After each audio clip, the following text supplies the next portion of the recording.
Wien do we leave? आपण कधी जायचं? We will go a little later. आपण थोड्या वेळाने जाऊ. Where do you live? तुम्ही कुठे राहता? I live in Paris. मी पॅरिसमध्ये राहतो. Which is better? कोणता चांगला आहे?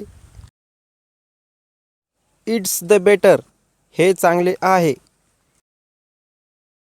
How are you today? आज तुला कसे वाटते? I am much better today. मी आज खूप बरा आहे. How is business? व्यवसाय कसा चालू आहे? Not very good. फार चांगला नाही. What did you say? तू काय म्हणाला? I didn't say anything. मी काहीच बोललो नाही.